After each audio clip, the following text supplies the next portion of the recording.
Bienvenidas y bienvenidos al programa La Trinchera, un programa oficial de fútbol en donde tratamos temas políticos pero no partidarios. En este momento vamos a tratar la última propuesta de la ley de medios aprobada en mayo para hablar de la situación actual de los medios y de estas modificaciones que se proponen. Trajimos a Pablo Siris, director de la Unidad Reguladora de Servicios de Comunicaciones. Bienvenido. Siris, además de dirigir la USAID desde junio de 2020, se ha encargado anteriormente del proyecto de industria integrada del Instituto Cuesta Duarte, además de ser director de información y redacción de Telesur. Bueno, bienvenido, Siris, ¿cómo se encuentra? Muy amables, muchísimas gracias, que buenísima la introducción que hacías para este tema, que además es tan engorroso, tan complicado de entender. Sí, requiere como tú lo has dicho en las recorridas en los medios, que requiere bastante especialización, lo cual es. No requiere especialización, solemos pensar que las telecomunicaciones están vinculadas eh, que por supuesto lo están, a frecuencias radioeléctricas, a grandes infraestructuras de telecomunicaciones, a programas de software, a dispositivos electrónicos, pero se trata de derechos, se trata de los derechos que la población ha conquistado y que va conquistando a lo largo del desarrollo de la historia, y una tensión permanente que se produce entre esos derechos de las personas y las intenciones, necesidades de los grandes actores económicos de los medios de comunicación, que en realidad van en un sentido contrario al de la inmensa mayoría de la población. Eso es lo que uno debería buscar armonizar cuando está en un organismo regulador, y es lo que es difícil y que resulta también difícil para los legisladores, y prueba de esto es lo que tenemos en esta ley. Antes de entrar a las modificaciones, ya que compones la parte de la URSEC, me gustaría hablar contigo de la situación actual de los medios, porque, por ejemplo, una de las flexibilizaciones que se propone es que los medios de comunicación, que actualmente tienen la posibilidad de tener, por ejemplo, 3 secuencias de radio al mismo tiempo, simultáneamente, se aumenta a 6. Pero ¿cuál es la situación actual de los medios? ¿Esto que se sanciona en la ley de medios se refleja en la realidad? No. Ese ha sido uno de los temas de preocupación. O sea, no es que uno se tenga que poner ni en suspicaz, ni en conspiranoico, ni en perseguidor. Es público y notorio que tenemos una enorme cantidad de medios de comunicaciones concentrados en una pequeña cantidad de grupos. Grupos que hacen, que no es que el director en representación del Frente Amplio cuestione que tienen más medios de lo que corresponde, sino que está allí planteado en sus propias páginas web, en las fachadas de sus locales, etc.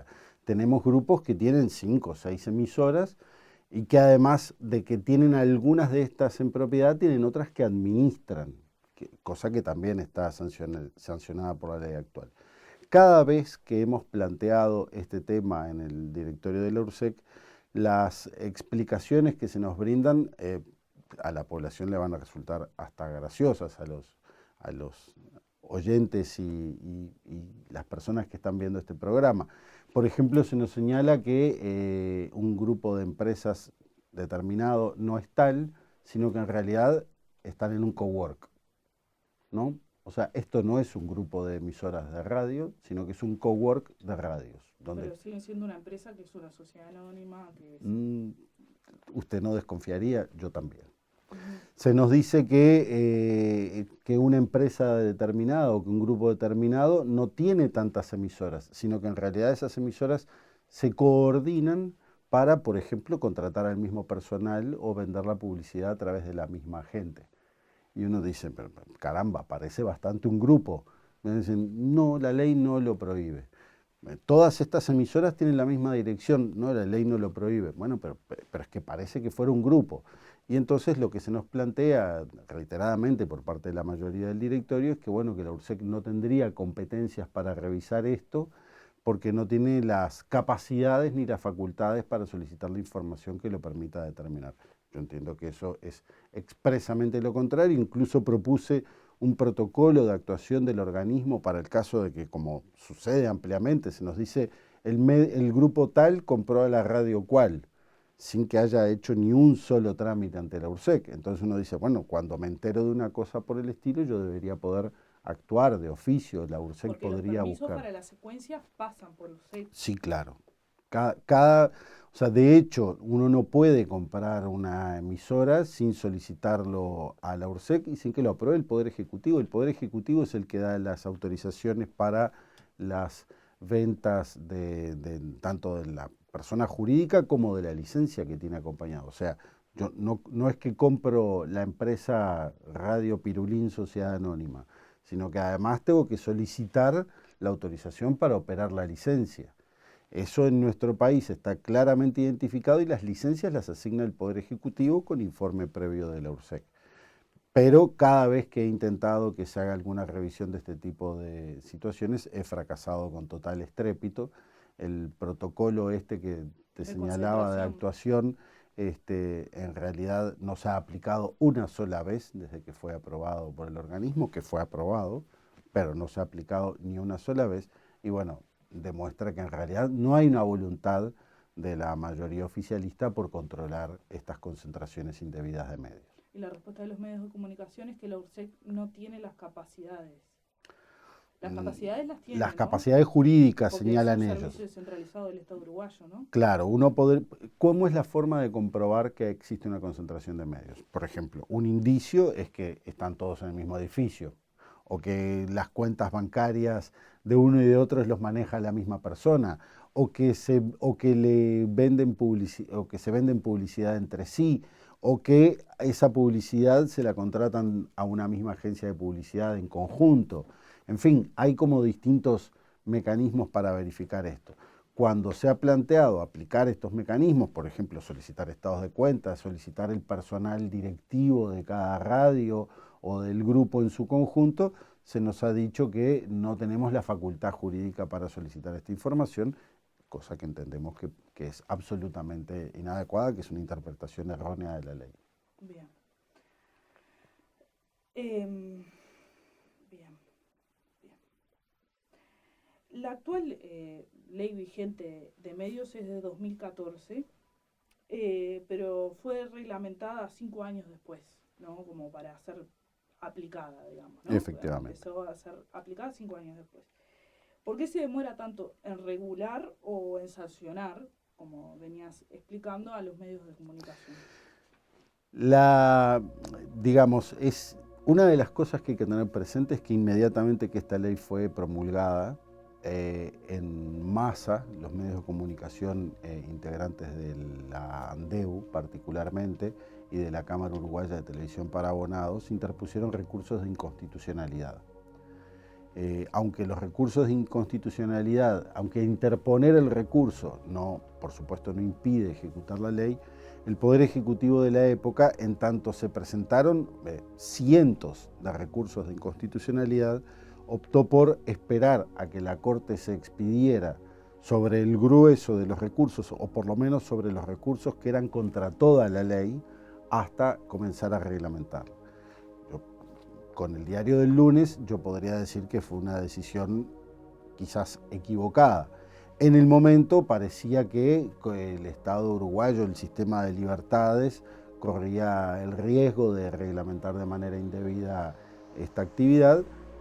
Lo cierto es que la Suprema Corte de Justicia, sobre fines de 2018, planteó que esta norma había pasado, así lo planteó el presidente de la Suprema Corte de Justicia de la época, había pasado completamente el examen de inconstitucionalidad, y de los 200 artículos que tiene la norma, hay solo uno que fue anulado de manera completa y los otros son literales o incisos de determinados artículos que fueron retirados. Pero es una norma de casi 200 artículos, entonces considerar que 8 artículos tuvieron algún nivel de observación da cuenta de que en realidad es una norma perfectamente legal. Tan perfectamente legal que la estamos aplicando, y si hubiera voluntad de aplicarla como corresponde sería aún mejor. No la hay, lamentablemente. Por ejemplo, no se controla tampoco los porcentajes de música nacional en medios de comunicación, que debería ser el 30% de la música que se emite, y sin embargo no se controla.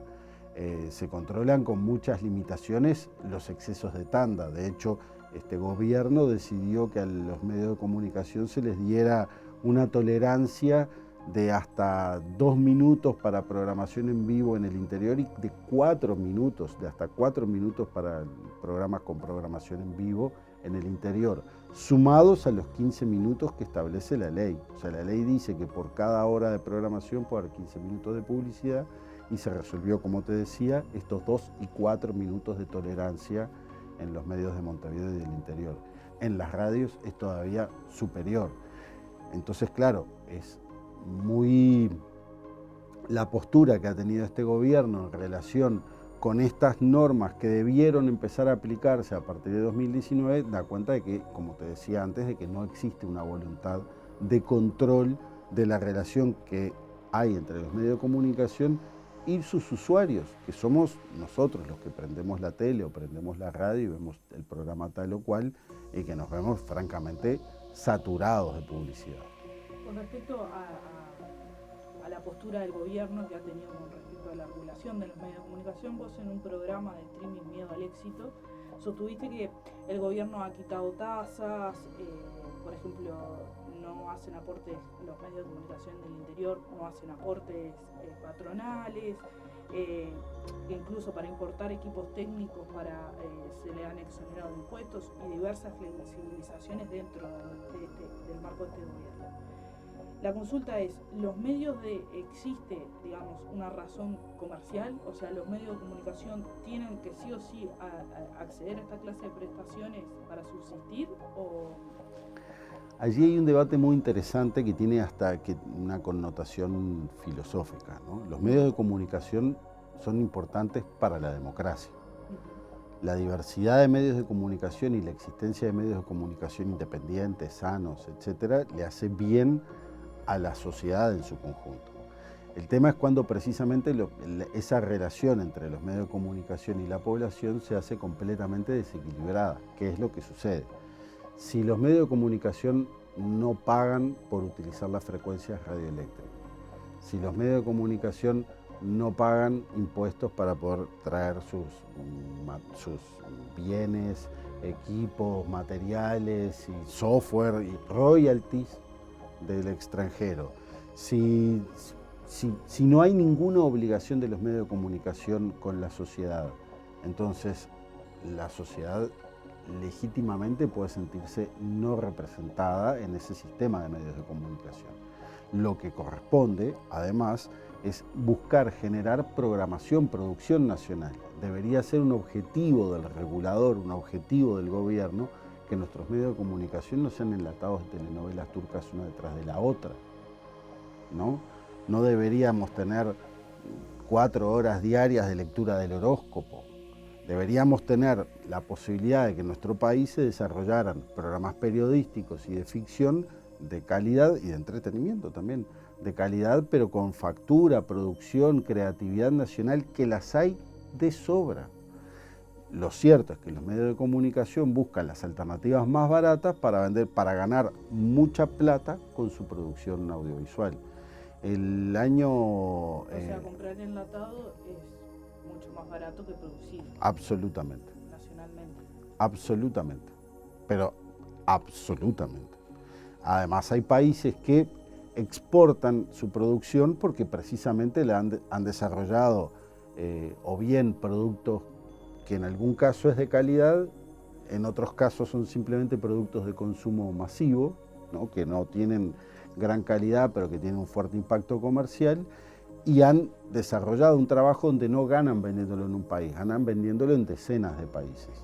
Eso es lo que nosotros deberíamos incluso aspirar a hacer, poder no solo generar producción nacional, sino exportar contenidos a terceros países.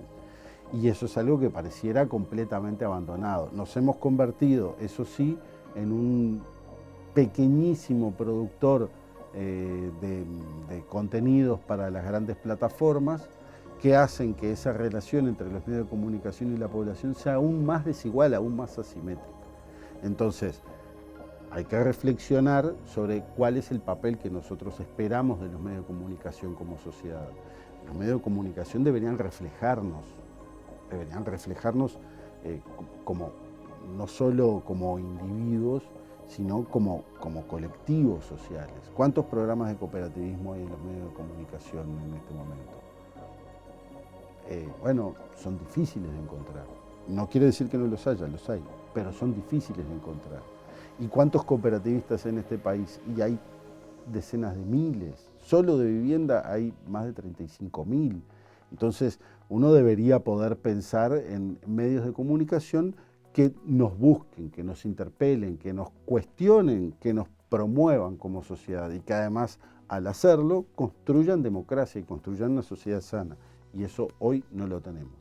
Ahora, me fui lejos. Tú me preguntabas si los medios de comunicación necesitaban ese soporte económico, ese apoyo económico. Y nosotros tenemos medios de comunicación que sí lo necesitan. Los medios de comunicación de las pequeñas localidades del interior e incluso algunas capitales departamentales, porque en todo el departamento de Flores viven cerca de 10.000 habitantes. Entonces, en Trinidad, los medios de comunicación de Trinidad, aunque sean la capital, bueno, requieren un apoyo del Estado desde ese punto de vista. Pero, por ejemplo, las emisoras comunitarias, las pequeñas emisoras de las pequeñas localidades del interior que no tienen la posibilidad de acceder a los grandes anunciantes, sino que trabajan con anunciantes locales, sí necesitarían apoyo, y ese apoyo se podría lograr a través de la publicidad oficial, que en nuestro país se distribuye de manera muy desigual. Porque en realidad lo que nosotros tenemos son 3 grandes grupos económicos que son propietarios de los 3 canales de aire de Montevideo y de algunos canales de aire del interior y de decenas de emisoras de radio. Esos 3 grandes grupos económicos son además propietarios de los 3 grandes cables de Montevideo, los cables que tienen el 100% de Montevideo cableado, y son además los que a través de la empresa que les provee del cable, Equital, que todos nosotros conocemos, es también la empresa que importa los contenidos que transmiten los cables, para los cables de Montevideo y para los de todo el país. Entonces, en realidad hay 3 grupos económicos que son propietarios de lo que los uruguayos vemos a través del sistema que elijamos, de televisión abierta, cable, etc. O sea, estos 3 canales, estos 3 grupos, digamos, ¿cuáles serían? Y existen, por ejemplo, en las frecuencias, el límite es 3, pero existe, por ejemplo, que un grupo empresarial no pueda tener, por ejemplo, un medio de prensa y 2 audiovisuales, digamos. La concentración que tú relatas de estos 3 grupos de empresarios es una concentración que toma el rubro de telecomunicaciones, el rubro de comunicaciones, audiovisual y radial. Sí, efectivamente. Este límite de 3 emisoras que está establecido en la ley 19.307 es para personas individuales o para empresas o para grupos de empresas, ¿no? Esa obligación no es solamente para ti, es para el grupo, aunque sea muy grande, está limitado del mismo modo. La normativa lo que establece es que puedes tener en este momento hasta 3 grupos audiovisuales, medios audiovisuales o radiofónicos, nunca más de 2 en la misma frecuencia. O sea, si tuvieras 2 radios FM, tu tercer medio debería ser una radio AM o un canal de televisión, pero no deberías tener 3 emisoras FM. Lo mismo a la inversa. Si tenés 2 radios AM, el tercer medio ya no podría ser una radio AM, sino que debería ser FM o televisión. Para los cables, el límite es mayor. En este momento, la ley 19.307 lo que prevé es que tu límite pueda ser de hasta 5 cables. Pero la ley ya establecía, la ley vigente, ya establece para los medios del interior y los medios de las pequeñas localidades exoneraciones impositivas. Por ejemplo, los cables de Montevideo y de las grandes capitales del interior sí tienen que pagar una tasa por el número de abonados que tienen, pero los cables de las pequeñas localidades no tienen que pagar nada, ¿no? Lo mismo con las frecuencias, con el uso del espectro radioeléctrico.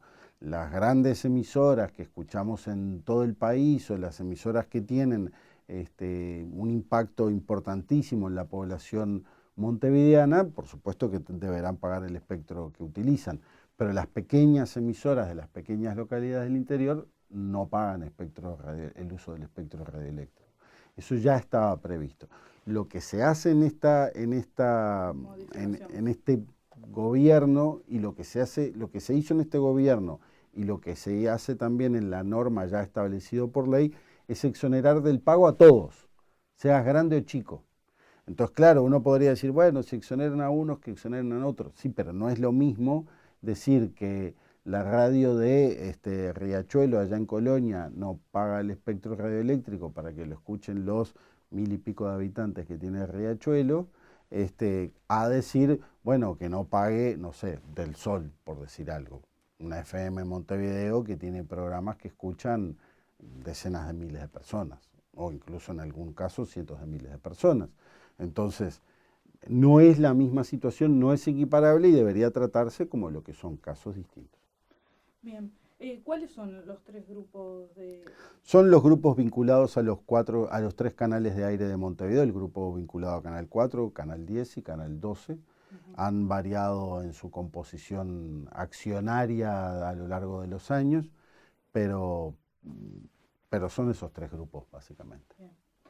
O sea, las personas que han estado a la cabeza de esos grupos han cambiado, pero digamos, los grupos siguen siendo los mismos. La estructura sigue siendo la misma, la estructura del sistema. Sí, exactamente. Tenemos una suerte de oligopolio mediático, porque además muchos de los medios que en teoría no están vinculados a esos 3 grupos, en realidad sí lo están a través de testaferros, que es una práctica que en nuestro país, vinculada a los medios de comunicación social, es casi desde el inicio de que inició la radiodifusión y la difusión de contenidos audiovisuales en nuestro país. Entonces, claro, estos testaferros, aunque formalmente no tienen nada que ver con el grupo tal o cual, en realidad son prestanombres. No quiero decir que así sea en todos los casos, pero en una cantidad importante de casos así es. Es una práctica recurrente. Absolutamente. Bueno, me gustaría, digamos, como para ir cerrando también, hablar un poco sobre el tema de la libertad de expresión, que es este artículo que propone Cabildo Abierto. Los ciudadanos tienen el derecho a recibir una comunicación política de manera completa, imparcial, seria, rigurosa, plural y equilibrada. Hablando de los contextos y del punto concreto de la modificación, según el último el monitoreo de CAINFO, se registraron entre 2019 y 2020 69 amenazas, lo que supone en anteriores periodos un 40% de aumento. En cuanto a la libertad, además ha habido casos puntuales como la persecución a Gabriel Pereira por parte del Ministerio del Interior, etcétera, etcétera. Ahora están en la justicia y en este contexto aparece el aditivo de Cabildo Abierto, que es el que acabo de leer. La consulta es por qué en un sistema democrático donde se debería pregonar, digamos, por la pluralidad de voces, se regula mucho más, se propone, se jerarquiza, digamos, la regulación del trabajo de los trabajadores de los medios de comunicación y no tanto la censura. Es terrible este artículo. Este artículo no es que me preocupe solo a mí, o solo a CAINFO, o solo a la Asociación de la Prensa del Uruguay.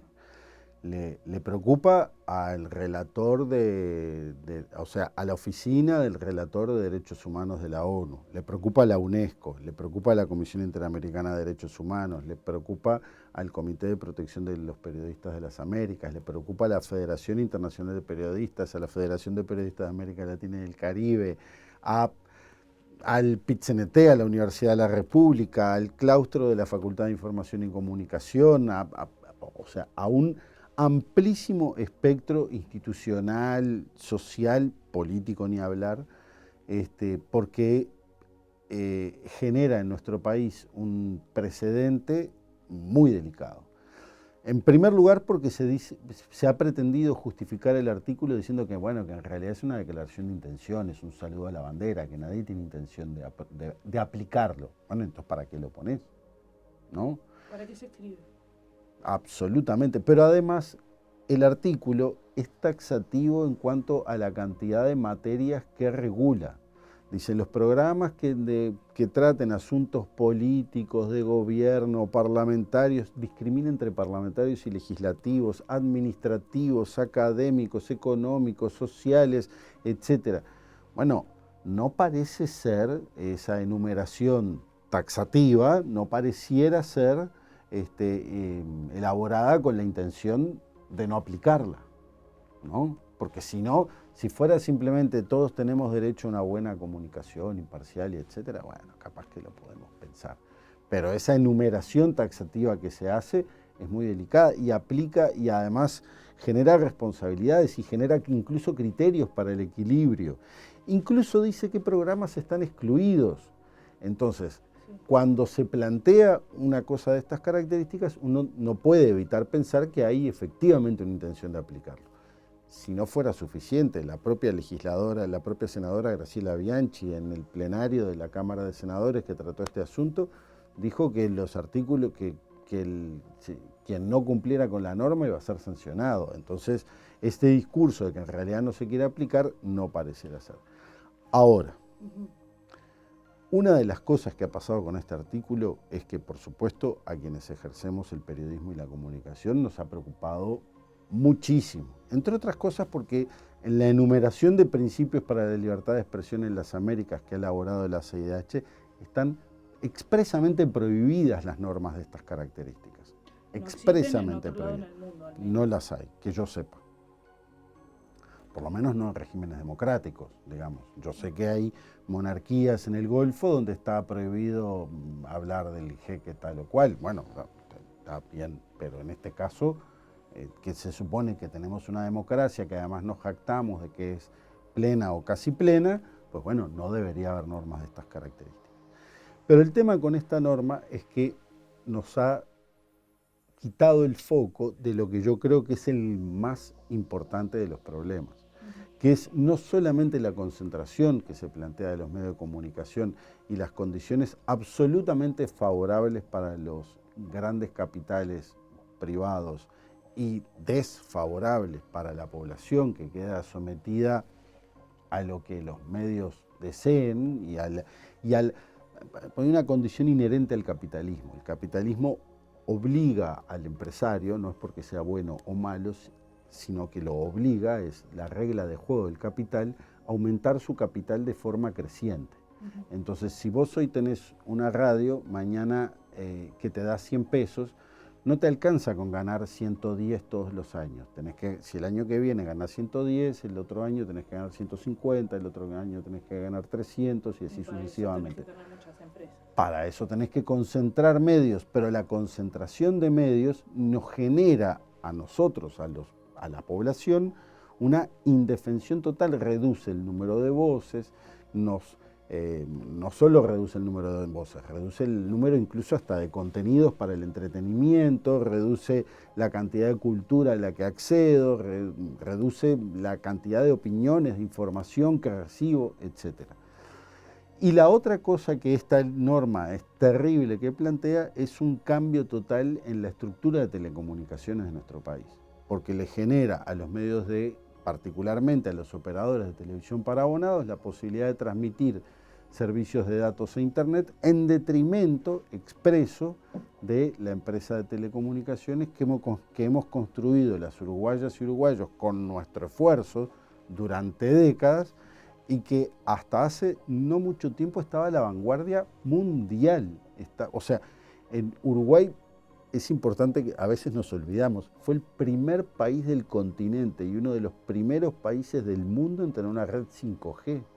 Tenemos más despliegue de fibra óptica que Corea del Sur, que es uno de los gigantes de telecomunicaciones en el mundo. Fuimos parte del comité de los 7 países más digitalizados del mundo. Le hemos dado a cada escolar una computadora y a cada escuela una conexión a internet para que los niños puedan conectarse. Todavía hoy recordamos la imagen de los niñitos en la plaza del pueblo, en la puerta de la escuela, conectándose a la red de su centro educativo. Hemos construido con nuestro esfuerzo, con decisiones de la sociedad para llevar adelante esta empresa de telecomunicaciones, algo muy importante y esa infraestructura muy importante, ese esfuerzo muy importante es de lo que se quieren lucrar los empresarios de televisión para abonados, los grandes empresarios de televisión para abonados, para competir con esa empresa que hemos construido. ¿Eso es por el artículo 17 o el artículo 16 y 17 que involucra directamente a DirecTV y TCC? Bueno, el 17 particularmente se modificó para que pueda participar de ese negocio también DirecTV. O sea, no, es una... De hecho, hay quienes... Es como una norma hacia está hecha a medida, porque le había pedido a la URSEC unos permisos que exactamente están involucrados con esto. Pero además la DirecTV fue a la Comisión de Industria, Energía y Minería del Senado a hacer su planteo, y uno de los senadores de la coalición les dijo, bueno, ¿y en qué los podríamos ayudar? Y directamente, está en las versiones taquigráficas, no es que yo lo esté inventando. El CEO de DirecTV dijo, bueno, lo que para nosotros sería formidable es que se modificara el artículo 17, y esta norma tratada con carácter de grave y urgente en el Senado le quitó el artículo, o sea, le quitó el párrafo que molestaba para la norma en el artículo 17, para DirecTV en el artículo 17. Entonces creo que es una cuestión muy delicada. Estas declaraciones y la movilización de los trabajadores de las telecomunicaciones agrupados en Sutel y de otros espacios institucionales, e incluso, por supuesto, el papel de los parlamentarios, ha generado por lo menos la decisión de la coalición de, bueno, vamos a pensarlo, vamos a dejarnos hasta julio, lo discutimos, lo vemos. No sé si haya efectivamente una posición de los legisladores de modificar la postura que estaba planteada anteriormente, pero lo cierto es que se paró eso en este momento. Vamos a ver qué sucede en adelante. Bien, y por último, y si podemos ser un poco concretos con esto, para, digamos, ir cerrando la entrevista. Esta modificación que se propone, por ejemplo, para, digamos, regular el quehacer de los periodistas y demás, se basa en adjetivos que no están definidos jurídicamente. Entonces abre el paraguas que un juez, por ejemplo, lo pueda determinar. Pero en ciertos sentidos, no sería que también aumenta la posibilidad de, porque se regula para los periodistas de los medios de comunicación, pero no así para los movimientos, partidos, corrientes políticas. Esto no lleva, esta excepción a esa regulación, no lleva a que la información producida y que efectivamente llega al público cada vez sea menos éticamente objetiva, digamos. Absolutamente, pero además se constituye en una espada de Damocles. ¿Qué es lo que aunque nos digan que no se va a aplicar, cualquier jefe de informativos, cualquier productor de un programa de opinión va a pensar que ese artículo está ahí? Entonces, cualquier periodista al hacer una pregunta va a pensar que ese artículo está ahí. Porque además utiliza, como tú decías, conceptos como seriedad. ¿Qué quiere decir seriedad? Claro, no está definido jurídicamente. No solo no está definido jurídicamente, es además uno de esos valores que para mí la seriedad es una cosa, para otra persona es otra. Son cuestiones éticas. Absolutamente, pero además con unos niveles de subjetividad que quién es capaz de decir si, por ejemplo, este espacio es un espacio imparcial, que yo tenga una posición determinada, bueno, me están entrevistando a mí, pero el espacio es imparcial, es un espacio donde no hay una posición adoptada a priori en relación al tema. Entonces se constituye una espada de Damocles. Cualquier periodista, cualquier productor, cualquier jefe de un noticiero, cualquier persona que trabaje en los medios de comunicación va a estar pensando en que esa norma existe y va a condicionar su actividad. Se busca condicionar la actividad de los periodistas. Y además, el día que se pretenda aplicar, si es que eso sucede, los periodistas van a decir, esto iba en serio, ahora hay que cuidarse, como ya sucede con quienes reciben una filtración, por supuesto, que antes la publicaban y ahora después de todas las cosas que le han pasado a Preve o a Gabriel Pereira, y se lo piensa, ¿no? Si tenés al ministro del Interior hablando, disertando en la Embajada del Reino Unido, diciendo que las filtraciones son equiparables al terrorismo porque afrentan a la democracia, entonces por supuesto que un periodista dice, pero ¿y esto? Esta gente está complicada, es difícil hacer el trabajo. Entonces es, en definitiva, una amenaza velada, y capaz que sin tanto velo. Es una espada de Damocles sobre la cabeza de quienes trabajan en los medios de comunicación y yo entiendo que por lo tanto es absolutamente inaceptable. Excelente. Bueno, muchísimas gracias a quienes nos hayan acompañado hasta acá y nos vemos en la próxima edición de La Trinchera.